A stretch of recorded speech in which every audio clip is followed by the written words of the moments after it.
warahmatullahi wabarakatuh.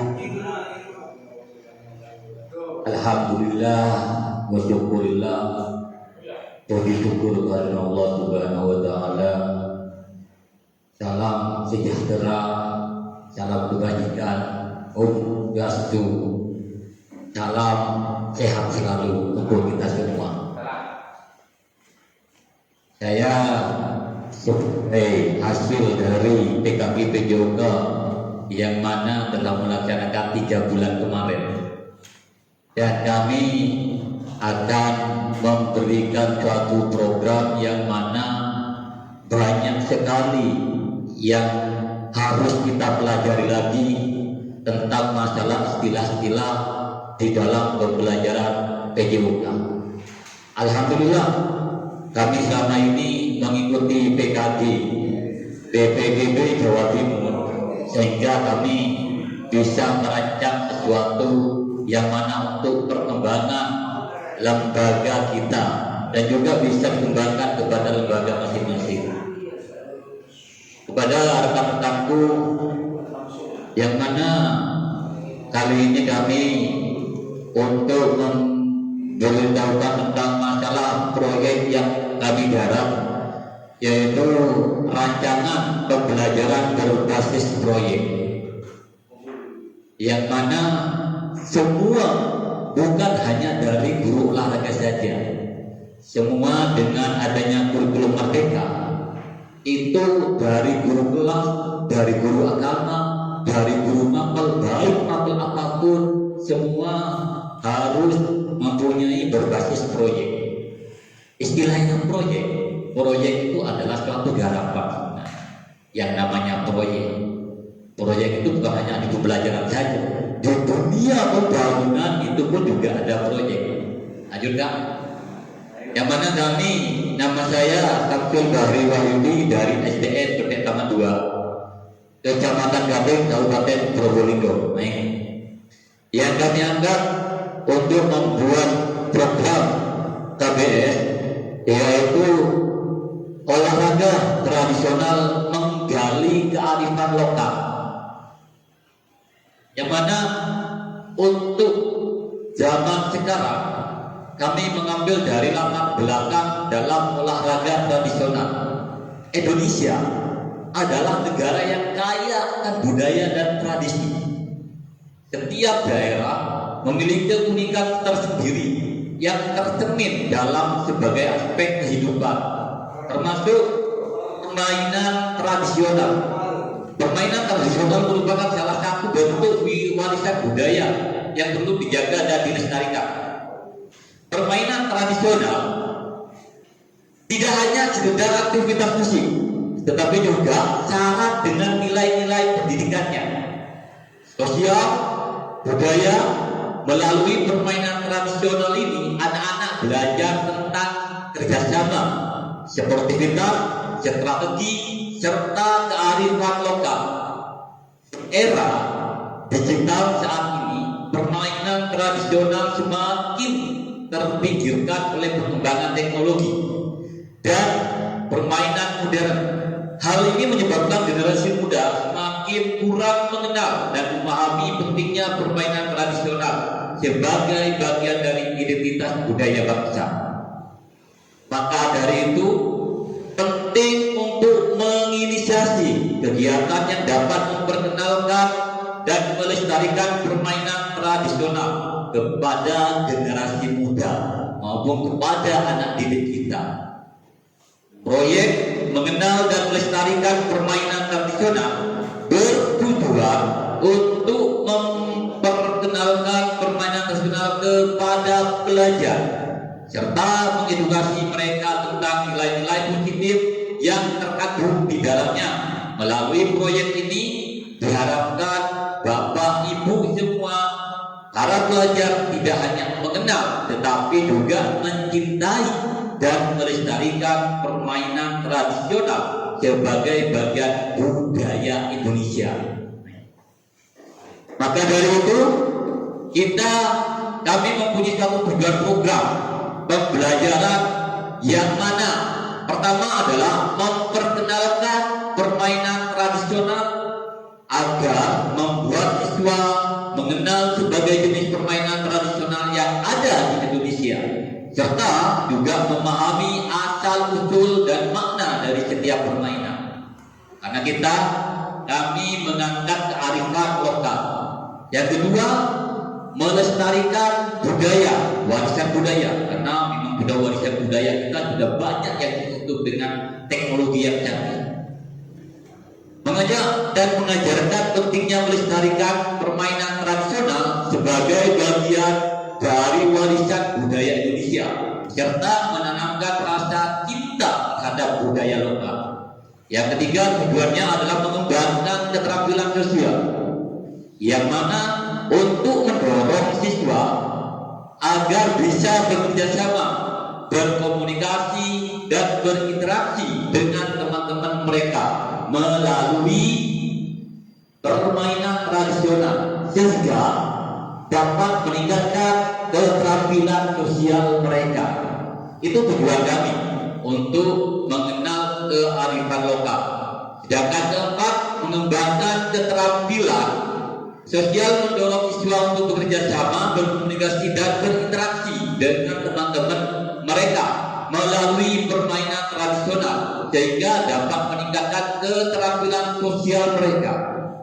Sedangkan yang kelima, kami bertujuan mengembangkan keterampilan sosial, mendorong siswa untuk bekerja sama, berkomunikasi, dan berinteraksi dengan teman-teman mereka melalui permainan tradisional, sehingga dapat meningkatkan keterampilan sosial mereka. Dan pada tujuan yang keenam, meningkatkan kesehatan fisik dan mental. Jadi tujuannya juga meningkatkan kesehatan fisik dan mental. Permainan tradisional umumnya melibatkan aktivitas fisik yang dapat meningkatkan kebugaran tubuh siswa. Selain itu, permainan ini juga dapat mengurangi stres. Nah, ini yang paling penting. Jadi permainan ini juga dapat mengurangi stres dan meningkatkan kesejahteraan mental mereka. Dan yang ketujuh, membangun kesadaran sejarah dan budaya, mengajarkan siswa tentang sejarah dan budaya baik permainan tradisional, sehingga mereka memiliki pemahaman yang lebih mendalam tentang identitas budaya mereka sendiri. Dengan yang kedelapan, mengurangi ketergantungan pada teknologi.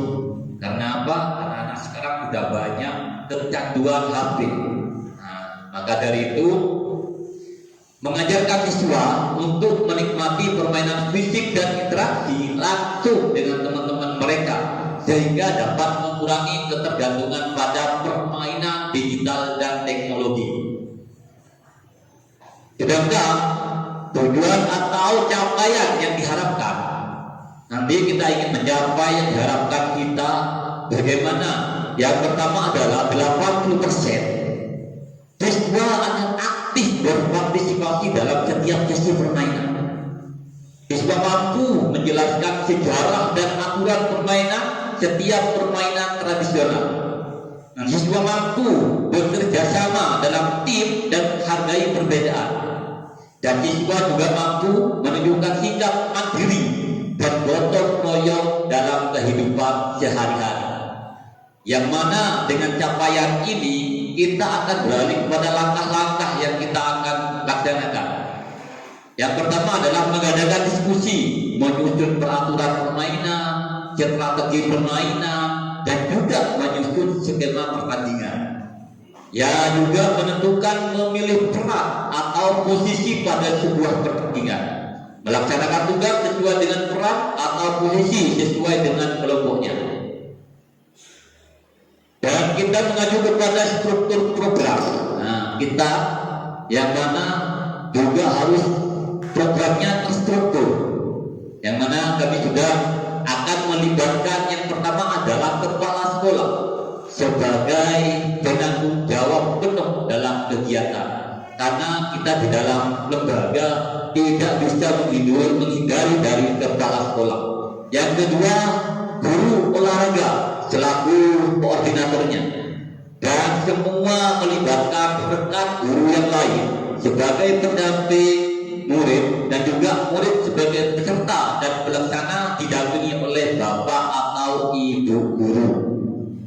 Dan kapasitas yang dimiliki ada beberapa aset, karena setiap lembaga itu sudah mempunyai beberapa aset. Di antaranya aset itu kalau kita melihat dari bos itu bukan hanya suatu barang saja, ya, tetapi bermacam-macam aset yang ada yang kita pelajari waktu di PKG, maka kami akan terapkan di semua lembaga. Yang pertama adalah aset manusia. Aset manusia ternyata juga bisa dijadikan aset. Kenapa? Karena dilihat dari keterangannya adalah aset manusia itu meliputi yang pertama adalah kepala sekolah dan KTK yang kesemuanya berjumlah 9 orang yang bertindak sebagai fasilitator. Sedangkan yang kedua adalah aset manusia itu murid, siswa yang berjumlah 40 anak yang berperan sebagai panitia, bisa sebagai penyelenggara, juga bisa sebagai petugas pertandingan, juga bisa sebagai tim pemain, juga bisa, atau official team sebagai supporter pada sebuah kompetisi pertandingan.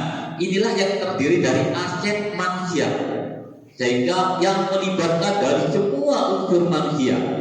Yang kedua adalah aset fisik. Ya, yang ini yang paling penting adalah aset fisik mempunyai satu halaman sekolah yang digunakan sebagai arena pertandingan. Yang kedua, mempunyai beberapa media yang digunakan untuk peralatan pertandingan. Sedangkan pada aset sosial, kalau kita mengenal dengan sosial, nah kita tidak luput dari saling membagi-bagi katanya. Itu sosial. Tapi kita lihat di sini kalau aset sosial, seluruh unsur warga sekolah saling berkolaborasi dalam mencapai tujuan program. Maksud berkolaborasi ini adalah saling bekerja sama di antara dewan guru, siswa dan juga wali murid itu bisa berkolaborasi.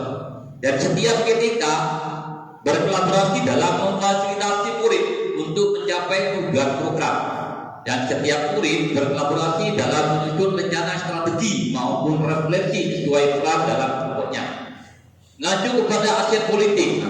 Ternyata di dalam lembaga sekolah kita di pendidikan juga ada aset politik, tetapi bukan cenderung politik masuk ke dunia politik yang sudah lumrah seperti pilkada, pilpres, bukan. Nah, tetapi di dalam lembaga kita aset politik kita adalah yang pertama, kepala sekolah memiliki kebijakan untuk membentuk program pengembangan karakter, dan setiap ketika selaku fasilitator bersama wali murid memiliki kebijakan mengatur koridor sesuai norma yang berlaku di masyarakat. Ini yang dimaksud dengan aset politik. Jadi kebijakan-kebijakan kepala sekolah, wali murid itu juga penting untuk mensukseskan program yang ada di sekolah kita. Dan setiap murid memiliki keputusan untuk memilih peran kelompoknya serta menyusun strategi untuk mencapai tujuan kelompoknya. Lanjut. Kita setelah memberikan suatu pengetahuan program dari atas, kita rencana evaluasi. Yang mana evaluasi itu adalah terdiri dari penilaian formatif.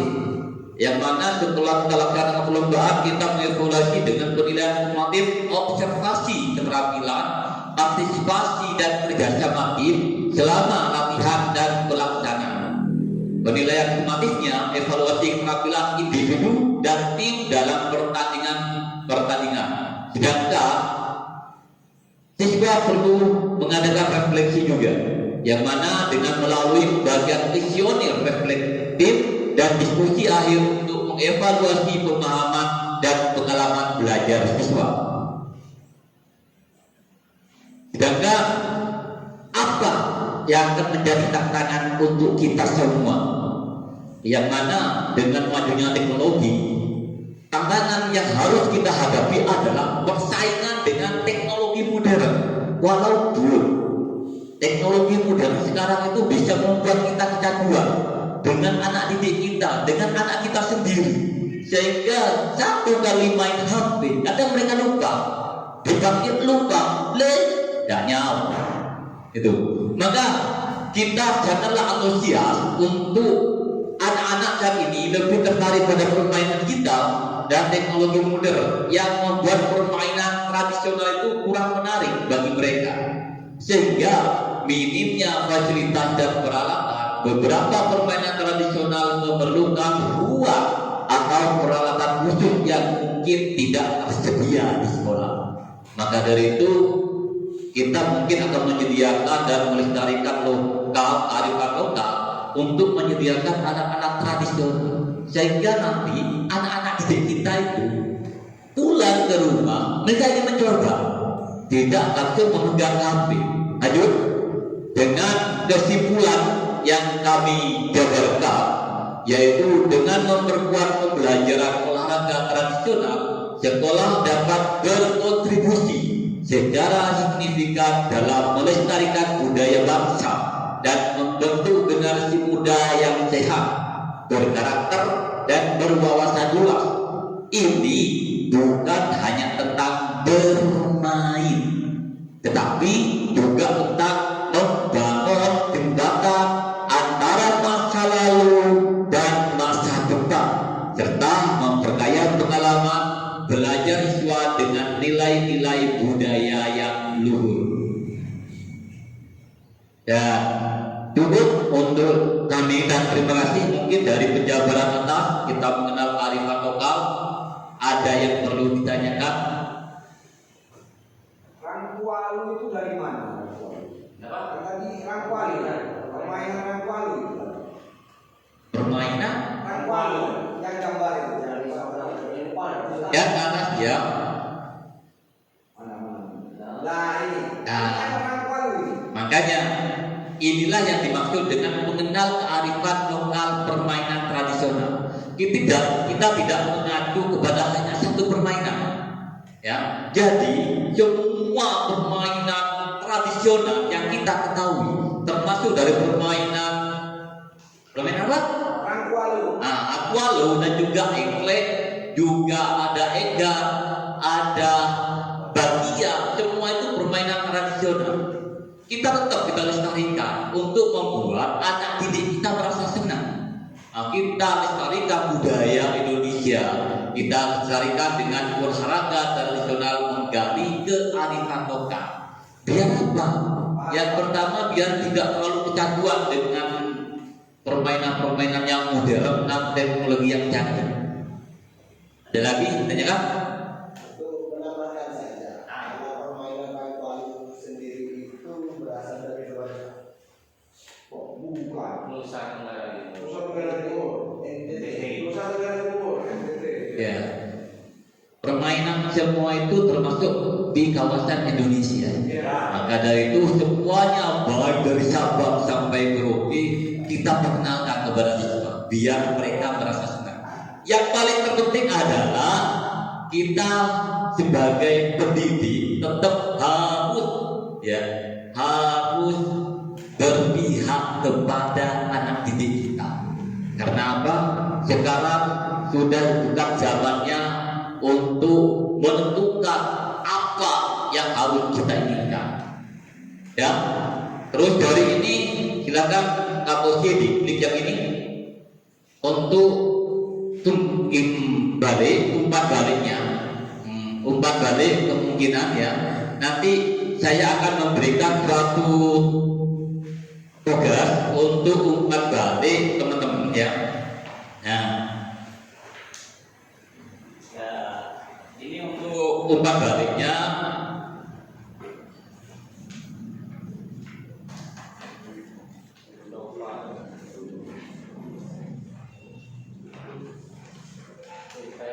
Ya, untuk umpan balik ya, silakan ke atas dulu. Itu sama kan? Untuk umpan balik, diseminasi program KBS yaitu olahraga tradisional mengenal kearifan lokal. Tadi sudah dijelaskan ya tentang mengenal kearifan lokal, nama, jabatan. Dan pertanyaannya adalah apa pendapat Anda mengenai diseminasi program KBS olahraga tradisional mengenal kearifan lokal? Ini menurut bapak-bapak, apa pendapat Anda?